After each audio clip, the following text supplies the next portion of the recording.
Good evening and welcome to Scotland at 7 here at Broadcasting Scotland. My name is Donald C. Stewart and I am joined tonight for our usual smorgasbord of various topics by former MSP and great Maureen Watt. Hello Maureen, glad to have you with us. Thank you very much. Good evening. And tonight it's all about expansions, lack of limits and limits, as we have a rolling news item tonight, of course, as we are broadcasting across in New York. My namesake, and not my better half, has been fingerprinted, we believe, and is being indicted and arraigned in a New York courthouse in Lower Manhattan. But here tonight, we will get to that fairly early. We're going to talk about expansion, NATO, there, not something happening in the northeast, a new centre for occupational health. Limits on social media will be part of what we'll talk about tonight. Social tariffs in terms of energy will come up. And of course, today Glasgow City Council telling us all about what they would like to see with the M8 running through the centre of Glasgow. And the lack of limits, as it would appear, that news has arrived today that certain London-based political parties have got lots of interference coming from down south. But as always, we begin, as we always do, with the Ukrainian update on day 405 of the illegal Russian attack on the sovereign state of Ukraine. Finland has become the 31st member of NATO after its Foreign Minister, Pekka Haavisto, signed an accession document and handed it to the US Secretary of State, Antony Blinken, at a ceremony in Brussels today. Sergei Shoigu, Russia's defence minister, said the accession of Finland increased the risks of wider conflict. In an address to the leadership of Russia's armed forces, he also said that Belarusian jets are now capable of carrying Russian nuclear missiles, in a move likely to ratchet up tension. Maria Lvova-Belova, Russia's Commissioner for Children's Rights, who was accused by the International Criminal Court alongside Putin of war crimes in Ukraine, said today that the ICC's allegations were false and unclear.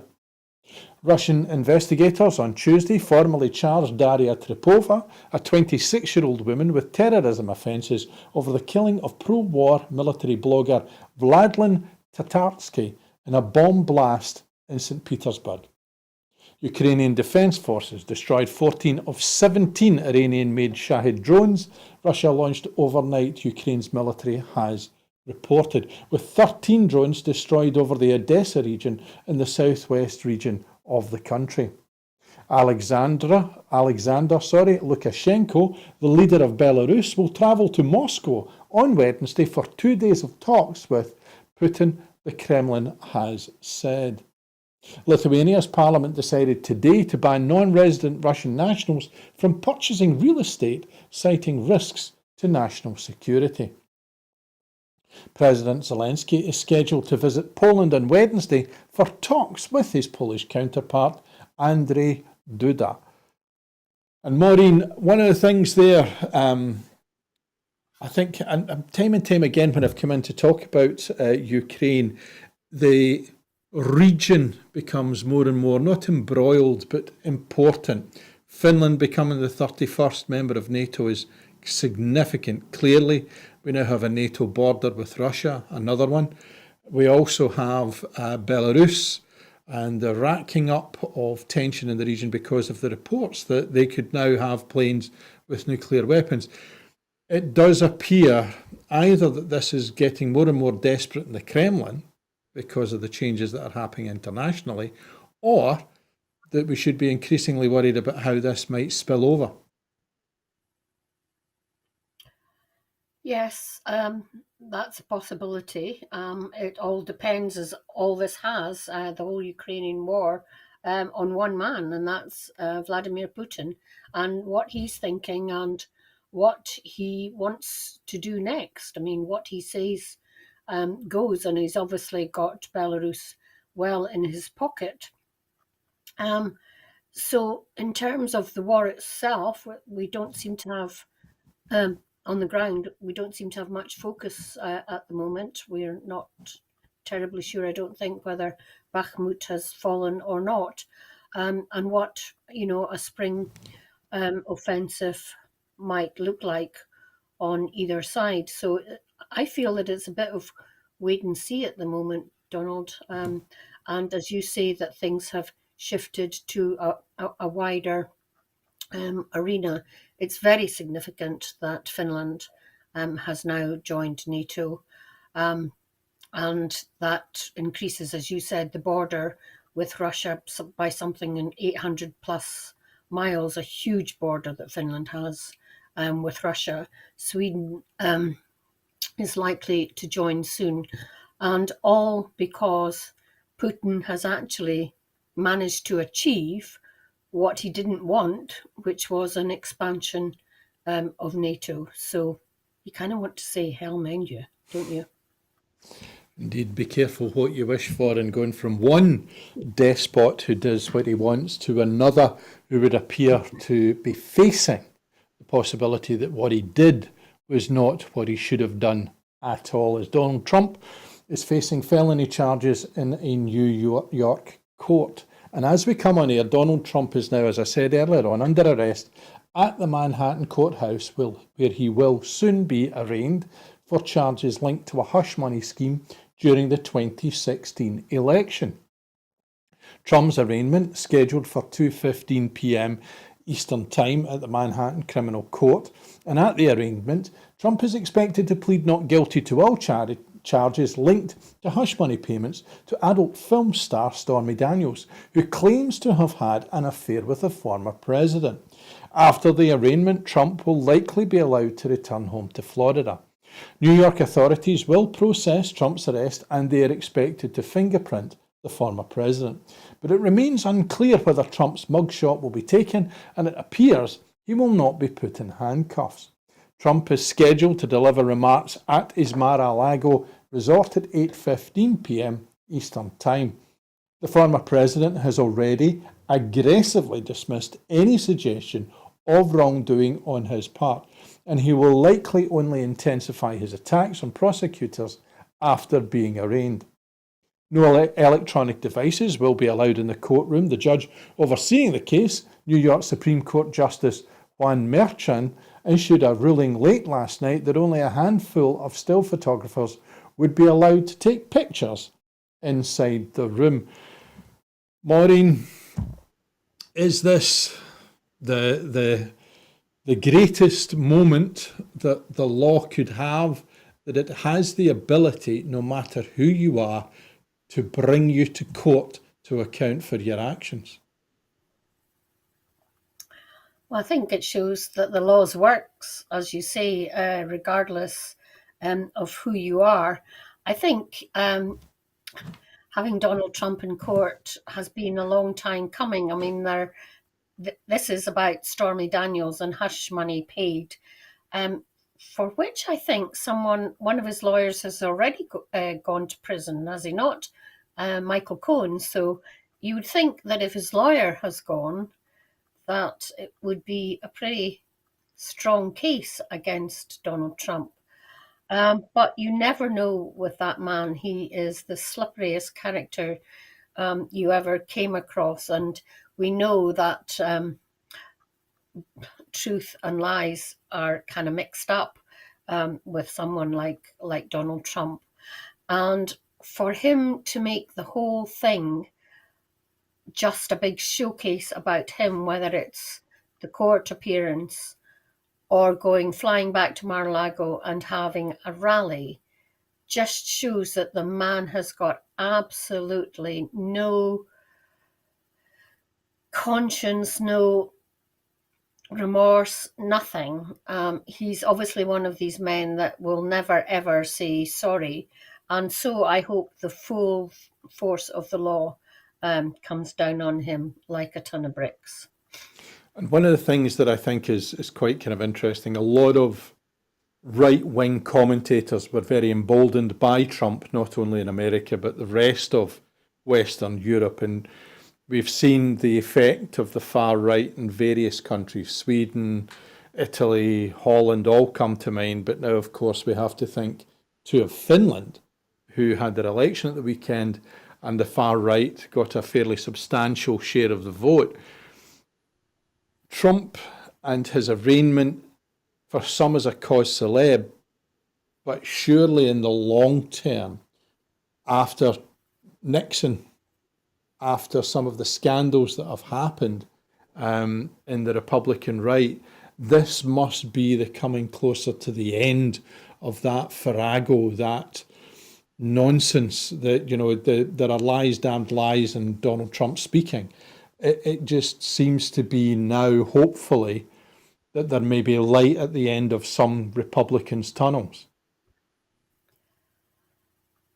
Well, the big difference between now and Reagan, of course, is social media, which, of course, we didn't have then, and the nonsense that goes on social media, and the way that social media can be used to whip up people. So before this trial, I was beginning to think that Trump supporters had maybe dwindled a bit. It'll be interesting to see how many are at his rally tonight and what is said. I really hope you're right, Donald, but it is worrying that more and more countries where elections are taking place, the right is on the rise. In terms of Finland, it was disappointing that Maureen lost, although we're not sure who the Conservatives might go in with. It might not be the far right Finn party. So we'll just have to wait and see on that. I really hope it's not the far right Finn party, but in other countries it is worrying. But although I think that sometimes when people on the far right get into power, they just begin to slowly find out that change and what they want to implement is not always possible. So we'll wait and see. It's that thing where they howl at the moon and then they're given responsibility for the moon and they suddenly realise they can't howl at it anymore and they've got to actually do something with it, and they find that more and more difficult. And I think that's one of the sort of the messages that came from that whole Trump era, if I can even give it that as a kind of credit, that somehow it was a period of time, almost as if we have woken up and it never actually happened. It's something that our grandfathers told us round a campfire, but it did. And, the vestiges of it are still there. And the worry will always be that, there are people who are going to take it on. I did see that he called for people to take his country back and to be at the Manhattan courthouse a couple of days ago. And I saw an American comedian, social commentator, go down and find the protesters, and he found them. Just the one who had been there. Wow. But he was there and he was fine. So populist movements, and I think social media he's a very much a social media kind of politician, but he's also a very skilled politician for this age because he knew how to ramp up the pressure. He knew how to get people to act in a way which in the normal set of events they would never do. Insurrection in Washington would, in the normal case, be absolutely unthinkable for those right-thinking Republicans, but yet he managed it. Yeah, but I do think for the vast majority of Americans, that really scared them.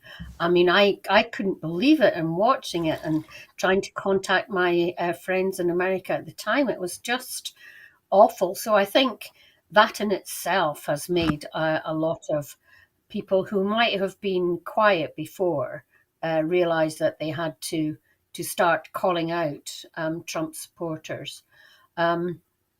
But as you say, you never know with Trump, and we'll just have to see how this trial pans out. I suppose it'll be quite a while before they are back in court. I don't know, but we've still got people who took part in that storming of the House before court. Their cases are not all finished either. So it's ongoing, but I hope it really has scared people who are Democrats with a small d rather than just the Democratic Party members. Indeed. And as we are live on air, as anything happens that we can bring you in the course of the next 45, 50 minutes, we shall, of course, endeavour to do so. And what we also have, something we don't want to keep quiet about, is the next item tonight, which is the £25 million Scottish Government investment in North East Just Transition. The energy transition across the North East will be further boosted by £25 million from the Scottish Government's Just Transition Fund. The £500 million 10-year Just Transition Fund was established to accelerate the energy transition in Aberdeen and the North East and establish the region as a world leader in the transition to a net zero economy. Delivery is ongoing of projects from year one of the Just Transition Fund, backed by £50 million of multi-year capital grant funding, including a skills passport for offshore energy workers, work to develop supply chain pathways, promotion of emerging technologies, and investment in community projects like eco-villages and local climate assemblies. The Scottish National Investment Bank will use this latest funding to leverage further private investment in the energy transition across the North East. First Minister Humza Yousaf visited Aberdeen South Harbour to see how a £400 million expansion project will support the North Sea just transition. The First Minister said, "Delivering on our climate obligations is an absolute priority for this government, but so too is our unwavering commitment to ensuring the journey to net zero is fair and just for everyone. Scotland is an energy-rich nation, and the oil and gas industry has made a vast contribution to our economy, whilst its workers are some of the most highly skilled in the world. But Scotland's oil and gas basin is now a mature resource, and as a responsible government, we must take action to ensure the sector and the communities it supports are supported in a transition to cleaner, greener energy system. The North East has long been known as the oil and gas capital of Europe. It can now become the net zero capital of the world." Fine words there, Maureen. And of course, as we talk about green energy and moves into net zero and carbon capture and all the headlines, it is important to remember that ordinary workers who have provided the engine room, if you like, for the economy in Scotland should not be left behind as far as that concerned. They're highly skilled and they should be supported in order to gain an opportunity to contribute further. Absolutely. And transition is not easy. We have found that over the years. That oil workers working offshore in very dangerous environments were highly paid compared to people onshore out with the oil industry. And the green revolution is not going to be that highly paid industry like the oil and gas industry. So transition is going to be very difficult for people, and it's not easy.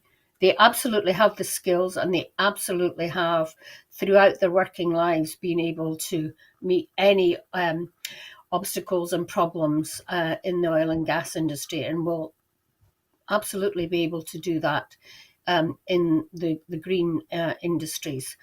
But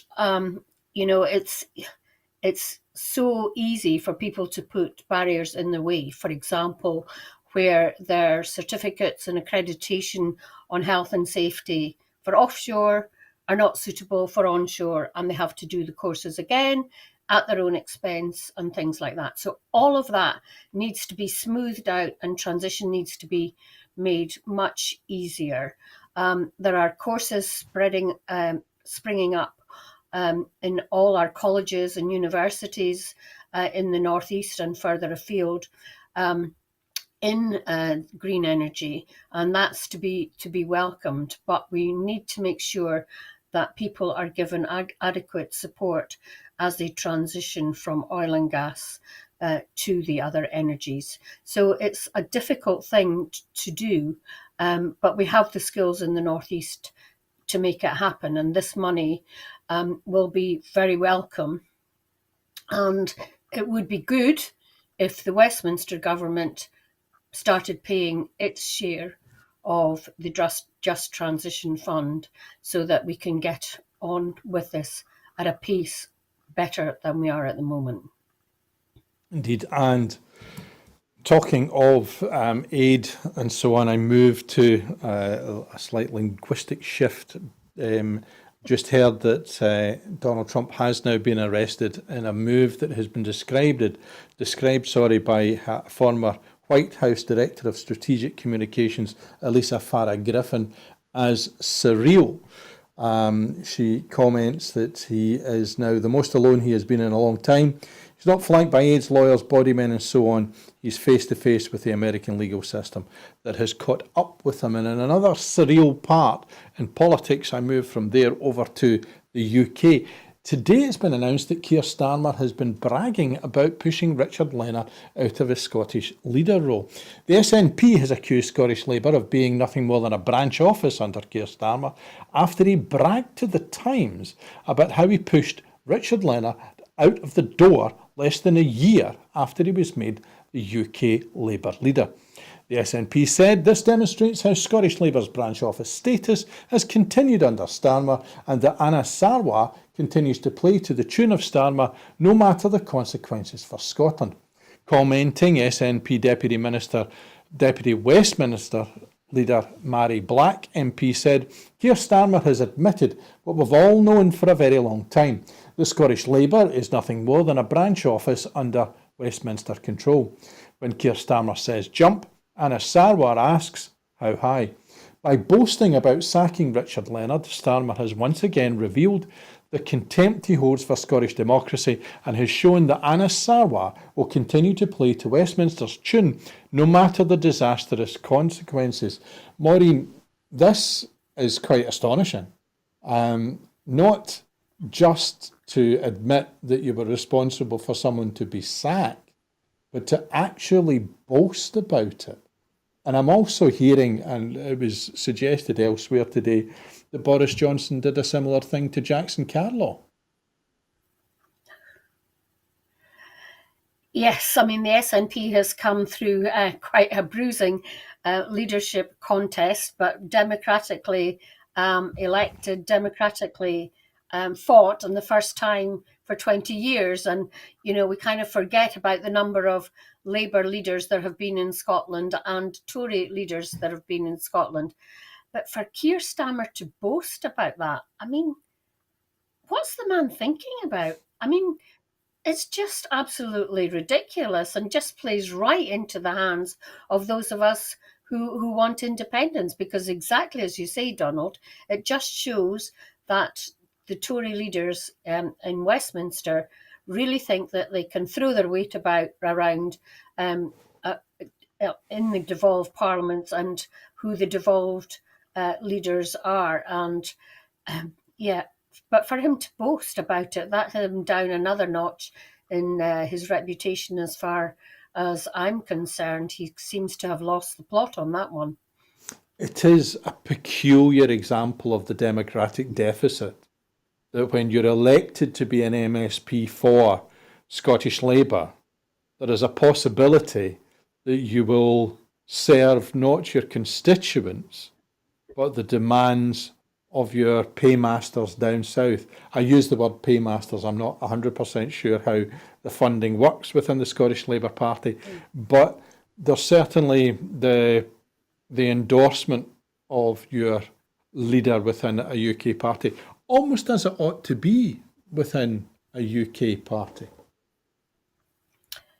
Yeah, so much for the parliaments of equals, or the nations of equals. You know, they trot out that phrase when it suits them, but it doesn't really mean anything when you get a situation like this of what Keir Starmer said to the Times. You know, getting involved in that is totally out with his, I was going to say competence as well, but his remit, if you believed in devolved administrations. It means devolving everything, including the choosing of the leader of that devolved administration in the Parliament. So, yeah, unbelievable. I hope that we hear a lot more about that in the run up to the Westminster election, because it just shows, as you say, that the Labour Party in Scotland is just a puppet for Westminster Labour Party. And I suppose as well it fits within that narrative to do with the Gender Recognition Reform Act, irrespective of what's thought about it. This is a bill that went through a parliamentary process that had cross-party support, and yet there are, the use of the Section 35 powers in order to stop it is quite clearly an abrupt use of power, never been used before, but also signals to people exactly what they think of the arguments that have been placed before the Scottish democratic process, and what contempt it could be argued that they have for it. Their whole raison d'etre at the moment is to stop the Scottish National Party, stop the Scottish National Party government from continuing to deliver for the Scottish people. And they've not been able to do it democratically through by the Labour Party or the Conservative Party in the Scottish Parliament, showing a decent opposition that people might consider voting for. So in my opinion, they've had to resort to tactics that you would have thought would never have had to be used by dragging up clauses in the Scotland Act to see what they could do. I mean, gender recognition has been implemented in so many countries now, as has the deposit return scheme. But they have chosen those two, and goodness knows what they'll choose next, because they can see this is a way of trying to undermine the democracy in Scotland. And those who talk about the democratic deficit in Scotland have got more and more ammunition now to show that this is exactly what's happening. Our devolved governments, our devolved parliaments are under threat. And these are two glaring examples of that happening. And I hope that when people are voting in the next elections, which of course will probably be Westminster elections, that they show their contempt of Westminster in doing that.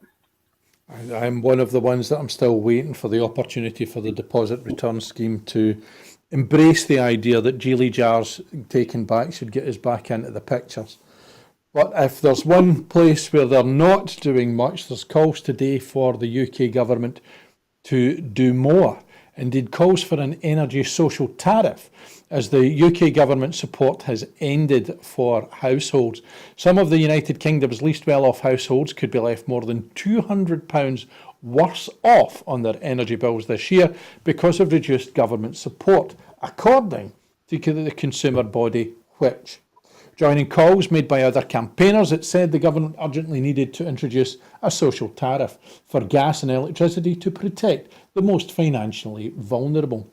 Consumers have been spared an increase to their energy costs equivalent to £500 on the typical annual bill, originally planned to come in from the 1st of April until a government U-turn recently. A separate scheme that provided all households with a £400 discount, giving them between £66 and £67 off their energy bills every month from October 2022 to March 2023 inclusive, has just come to an end, which said that even with the government's decision to keep the energy price guarantee at £2,500 for an average household until July, rather than putting it up to £3,000, millions of low-income consumers would still face higher energy bills this financial year. While analysts have predicted that annual energy bills could typically fall to about £2,000 from this summer, consumers will still be paying almost double what they were before the energy crisis began. Which predicted that these factors combined will mean the poorest 10% of households will have to spend an average of £209 more on energy this financial year than last. Maureen, continued worrying times, and it would seem that there is plenty of intellectual capacity out there suggesting that there's a fix for this, but not a lot of that intellectual capacity that sits at a number 10 cabinet table. Yes, I mean, the support for energy, as you say, has come to the end at March, and not much has been trumpeted about what is going to happen now, as you say, to people who are struggling with their bills. You wouldn't mind if the weather was getting any warmer, but it's still absolutely freezing here in the northeast. I don't know what it's like with you in Glasgow. So we're still experiencing very cold weather, and summer seems and warmer weather seems a long way off still. So we don't really know what's going to be put in place to help people with their bills. And on top of that, as we well know, Donald, those the poorer households are also ones who are probably on prepayment meters, where again they're paying higher rates for their units of energy than those without them. So it is very worrying that there doesn't seem to be any proper scheme of help for those still struggling with their bills as the original support comes to an end. And really, the government must put something in place to help. One of the first things that Hamza Yousaf, as First Minister, did was increase the fuel fund in Scotland, or announce another 25 million, I think, for the fuel fund, which will go to help some, but in no way will help all. But, the Scottish Government wasn't set up to mitigate all the awful stuff that Westminster has been doing over the last years. And, there are other reports out today saying that people since 2008 are £11,000 on average worse off than they were back then. And, you do feel it. You just feel that the country is just, going round, on a treadmill with no hope in sight. And I think it's just awful for the sixth wealthiest country in the world to have its citizens in that state. Indeed. And talking of states, we are hearing as well that Donald Trump has entered the courtroom on the 15th floor of the Manhattan Criminal Courts building, not as high as Trump Tower. His arraignment before Judge Juan Manuel Merchan is about to begin. And if you're following us on Twitter, you'll see some of our updates on there as well. And we were talking earlier on about his social media presence, and we know that in the courtroom that mobile devices have been banned and some photographers are allowed to take photographs, only certain ones. So we'll look forward to that. And where it won't end up is on TikTok. TikTok have been fined £12.7 million for UK data protection law breaches. Multiple breaches of data protection law, including use of the personal data of children aged under 13 without parental consent, has led to this particular huge fine, according to the Information Commissioner's Office, that's the ICO. The failure to enforce age limits led up to 1.4 million UK children under the age of 13 using the platform as of 2020, according to an ICO estimate. Even though the company's own rules banned the practice, UK data protection law does not have a strict ban on children using the internet, but requires organisations that use the personal data of children to obtain consent from their parents or carers. In a statement, the Information Commissioner, John Edwards, said, "There are laws in place to make sure our children are as safe in the digital world as they are in the physical world. TikTok did not abide by those laws." The ICO's investigation found that concern was raised internally, but that TikTok did not respond adequately. In a statement, a TikTok spokesperson said, "TikTok is a platform for users aged 13 and over. We invest heavily to keep help keep under 13s off the platform, and our 40,000 strong safety team works around the clock to help keep the platform safe for our community. Maureen, there is so much that the information superhighway out there that the internet has to offer, but it includes so many dangers, particularly for children and young people. And particularly we have, seen this emergence of mental health being recognised. Not a new wave, just that we've recognised this intense pressure upon young people and children, but it's now a public one. And TikTok, Facebook, Twitter, Instagram, they all seem to have voluntary codes, not necessarily have strict legal enforcement. But this hopefully should send a signal. Yes, I was just thinking while you were describing what's happened to TikTok, whether these fines are enforced, and what happens to the fine money, the 12.7 million. It would be good if that was invested in children's activities throughout the country, so that children could be given other things to occupy them rather than spending their time on social media. And TikTok. I mean, the governments have banned TikTok from government-owned phones, and I deleted it from my phone the other day. And I think really that the government should be saying whether it should be encouraging more people to just stop using TikTok and take it off their phones, because clearly this Chinese-owned outfit are using data, gathering data, and using data illegally, and we should just stop using it, in my opinion, because we know that the Chinese cannot be trusted with data. They want to gather as much data from everyone else around the world as they possibly can. I think it's very worrying. And whether TikTok will take this in their stride and just pay it and carry on, or whether there will be a change in TikTok, we really don't know.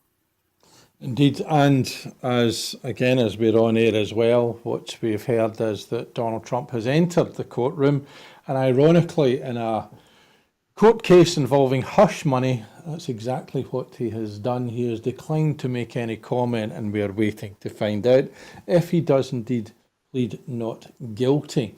And moving from there on to limits placed on people that he clearly didn't feel he had any indication or any desire to follow. Glasgow City Council has declared today that they want a 30-mile-an-hour speed limit on the M8 motorway, which goes through Glasgow.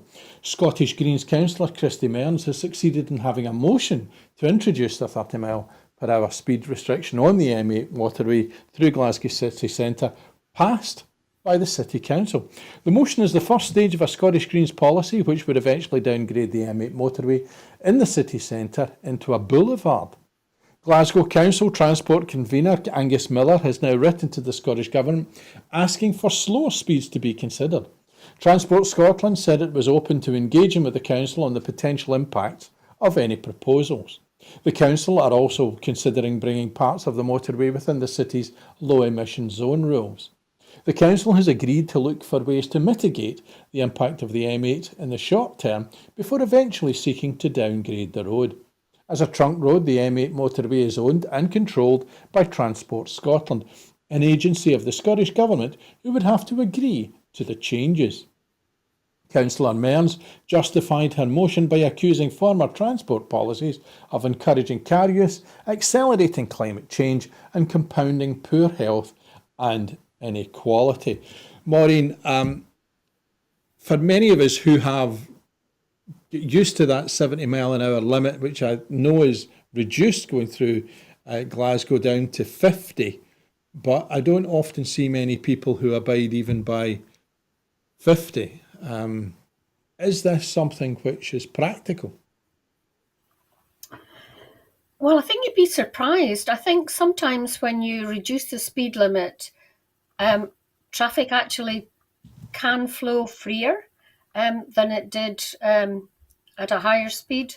It's counterintuitive, I know, but I think that's what happens. Um, you know, the M8 has been there for ages, hasn't it? And um, I noticed when I was in Glasgow at the weekend that the signs are all up for the low emission zone, which is coming into force, I think, in July, and having fallen foul of the ones in London recently, I was very aware of the signs up already. So I think maybe reducing the speed limit to 30 miles an hour in the busiest parts of the city centre might be a good idea. But I mean, if the Greens think that they want to demolish it, I mean, imagine that effect that it would have on the environment. So I think um, I think Glasgow City Council just need to canny a bit and maybe, introduce the lower speed limit, but then just see how that works out before considering anything else. And going from that consideration to one that has been with us for the last year and a bit, and we referred to it earlier, was news today that formally Finland has become the 31st member of NATO, and the blue and white flag of Finland has been raised alongside those of its Western partners outside NATO's headquarters in Brussels today, after the Nordic country formally became the 31st member of the Transatlantic Defensive Alliance. Guests, including the US Secretary of State Antony Blinken and the Finnish President, foreign and defence ministers, applauded and shouted bravo at the ceremony, which marked a historic realignment of Europe's security landscape. It's a great day for Finland and an important day for NATO, said Finland's President Sauli Niinisto. President Biden warmly welcomed the completion of Finland's accelerated accession process, saying NATO had shown itself more united than ever after Russia's invasion of Ukraine. Sweden and Finland, which shares a 1,340 kilometre, and for those of us of a certain vintage, that's 830 miles, border with Russia, submitted simultaneous membership applications last May, abandoning decades of military non-alignment to seek security as NATO members after the Russian invasion.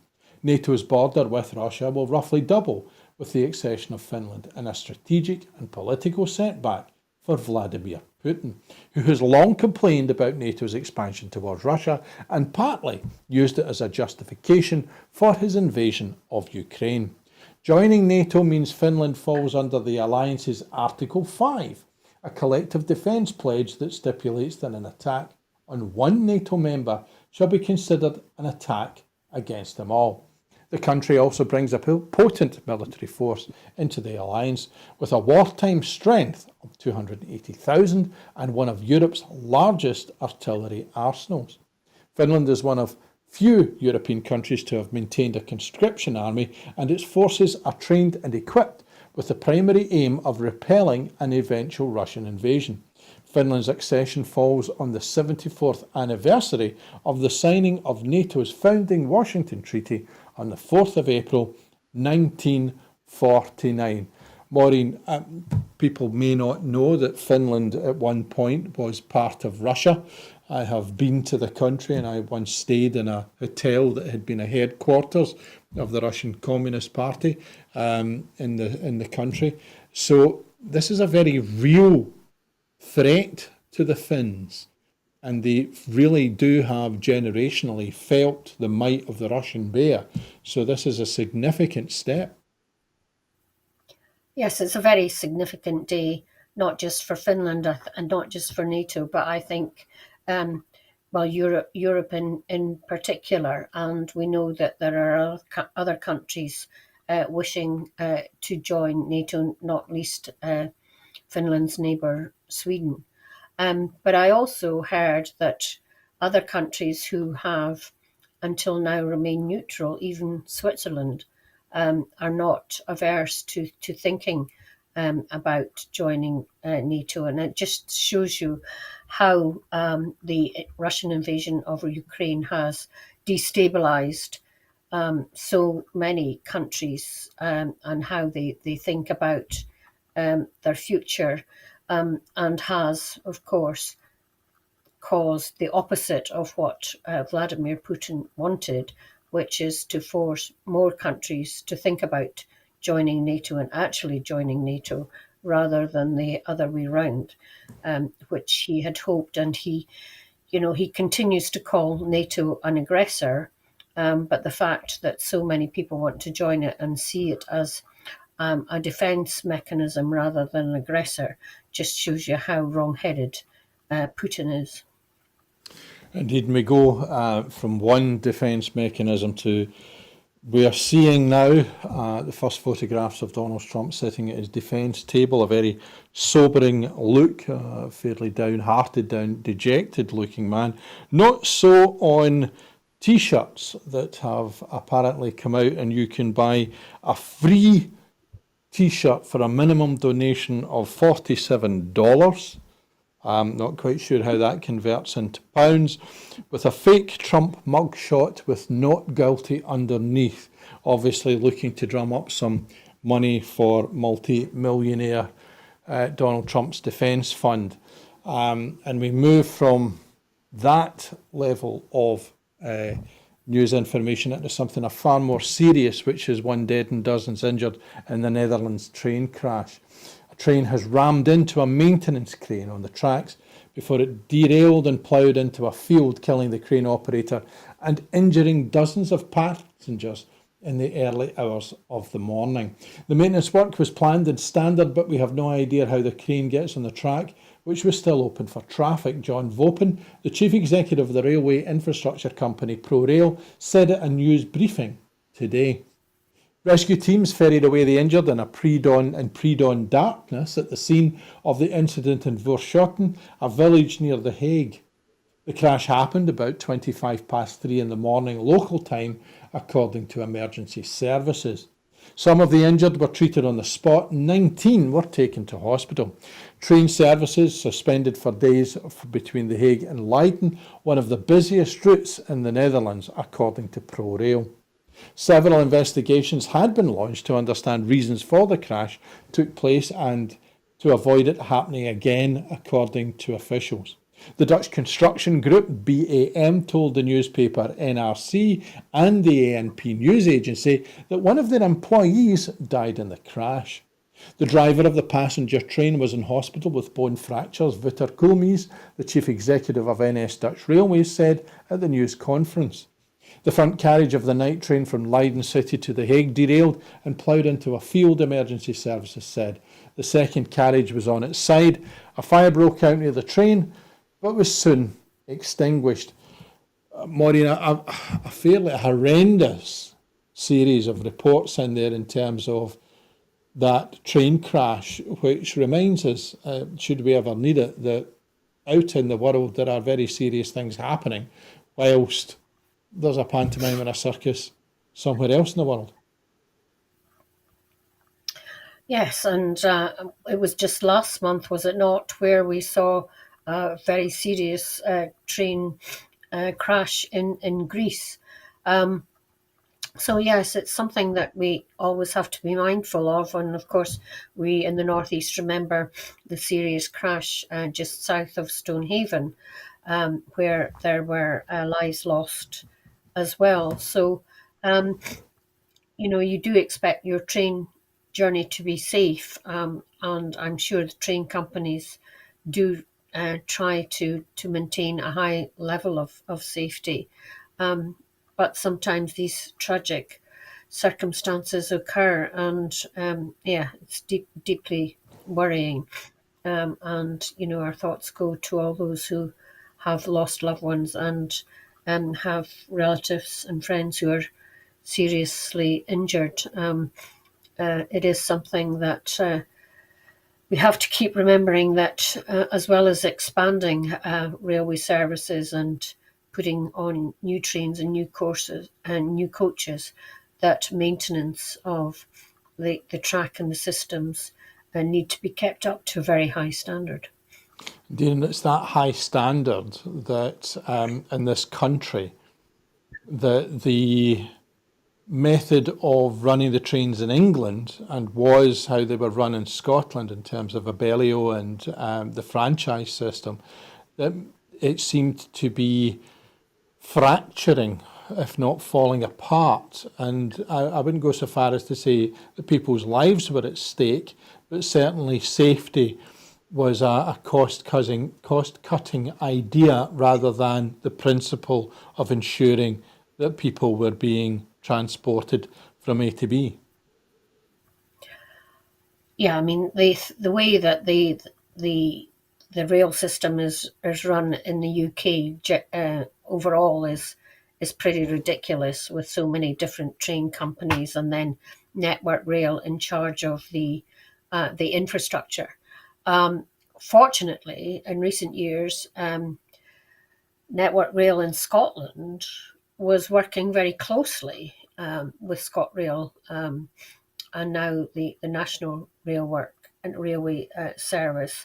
And there was great cooperation, although I remember being on the committee that dealt with transport, that Network Rail UK were not very happy that there was such devolution of their network in Scotland. But it makes sense. It's absolutely the right thing to do. So we have to remember that Network Rail in Scotland is still separate from our nationalised railway and our nationalised train service.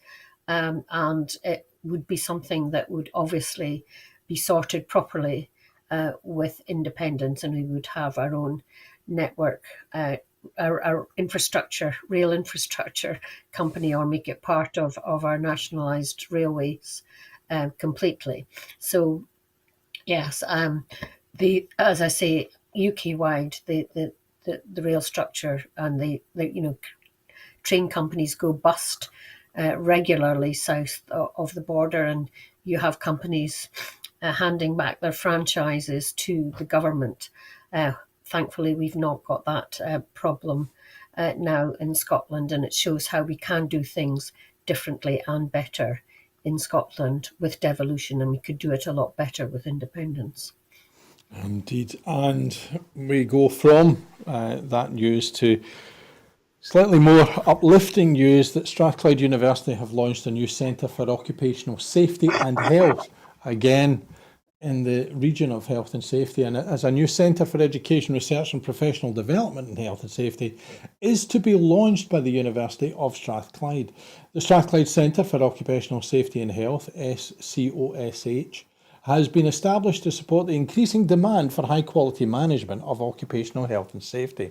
It has partly been given impetus by a shift in how business leaders think about employees' physical and mental health since the outbreak of the COVID-19 pandemic. The centre builds on a strong learning legacy, including the market-leading certificate in professional development and radiation protection. One of its first initiatives is a new series of introductory level courses in health and safety risk management, funded by the Scottish Funding Council, starting in 2023. The centre will also bring together a university-wide network of academics engaged in work relating to occupational health and safety. This collaborative approach will drive the development of research, teaching and knowledge exchange, leading to unrivalled learning opportunities for those with an interest or responsibility for health and safety. Strathclyde University is the largest provider of postgraduate safety-related education in the United Kingdom. Maureen, world leaders. You know, the idea, earlier on, we had our First Minister talking that in the terms of Northeast and going from, leaders in Europe to world leaders because of the way that we were moving from oil and gas into green energy. Here again, health and safety is something that we can really boast about. And particularly coming out of the pandemic, we expected life to be different. Well, maybe this is part of the incremental change. Yes, and it's a good story following on from one about train crashes and you know, health and safety is paramount in absolutely every industry and field of work these days. And I'm pleased it's that my old university is leading on this. And I hope that the courses are available not just for full-time undergraduates, but are made available part-time and online and distance learning for people who are already in the work environment, and that they can upgrade their skills and their knowledge in this field. And I'm sure that that will happen. But it's great to see a Scottish university, again, leading the field. We know that we have world leading universities in Scotland, more per head of population than I think most other countries. And this just helps us keep ahead of the field, I think. Indeed, some of us will still think it's St John's Tech and not really a real university. However, what is also really good is to see mental health and well-being in there as well, and an acceptance by Scottish employers that this is an investment in productivity, it's an investment in profitability, it's an investment in ensuring the common weal of their product and how they are seen by consumers of whatever product that they're doing is seen in a positive light. And that is a way in which we can interject within the economy and turn it on to being more socially aware and socially acceptable for the employees. Absolutely. And I think we're going to hear an awful lot more about the well-being economy and the importance of places like this as part of that. Because, as you say, the well-being economy is a way to increase output, to increase productivity, and to try and reduce the gap between the very well off and the not so well off. If you pay your employees well so that they don't have to worry about whether they have to go to food banks or take out more loans or whatever, you will then get a more productive workforce because they're concentrating on their work and not these other things that they have to worry about. So under Hamza Youssef, I am absolutely certain that we will be hearing a lot more about the well-being economy and showing that it is a way. I mean, independence is a way of tackling the and having a different way of looking at things than the austerity way of running the economy of the Westminster parties. So I think it's very exciting. There still needs a lot of flesh put on the bones of the well-being economy, but it's not something completely and utterly new. There are other countries that are further along developing this, and I hope that Scotland will motor on this in the months and years to come. Indeed, Maureen, and unfortunately, that is us got to the end of tonight. So let me start by thanking you, Maureen, for being with us. And as always, delighted to have you here and I've really enjoyed your contribution. Thank you very much. I've enjoyed being with you. Unfortunately, and unsurprisingly, that's all we've got time for this evening. And more unfortunately, as I sit here, Donald Trump has pled not guilty to 34 counts of falsifying business records, according to multiple reports across all news agencies. He's officially entered a plea of not guilty to 34 counts of falsifying business records in the first degree in connection to a hush money scheme during the 2016 election, again, according to many outlets. Here's the thing. Before I go, I want to remind you that we here at Broadcasting Scotland are incredibly frustrated because I could be sitting here for the next hour or two updating you on all the things that are happening. I could have somebody next to me who would be able to tell me a little more about what's going on over in Lower Manhattan, because we depend on people like yourselves, the generosity of our supporters, who are able to give us the opportunity to do things like that. But unfortunately, whilst we want to thank everybody who's donated so far, you've got us here. We need a little more to take us to the next step. So if you have donated, thank you very much from the bottom of our heart, and we mean that. And if you can sign up to make a regular payment, think of what we could have achieved. Think of what we can achieve. Think of what we could do with your support and help. Our programmes will always be free to view. However, if you can afford £5 a month, please, please, please consider becoming a supporter of Broadcasting Scotland. We have set ourselves a target of adding 10,000 new subscribers to enable us to employ staff to make more programmes like Spending the Night, talking about what's happening in Lower Manhattan, thinking about how that may affect the political commonwealth of Scotland, and how others were emboldened by Trump, but now actually may find themselves beginning to question their allegiances and loyalties at a time when we have a new First Minister, who, by the way, on Monday had a very important appointment and went down to Ayr United Football Academy to see the brilliant work that's done by volunteers down there. The volunteers up here, however, need your support, but as always, we know we can rely on you. But for just now, whilst I look at other news outlets to find out what's going on, it's good night from Broadcasting Scotland, and thank you for watching.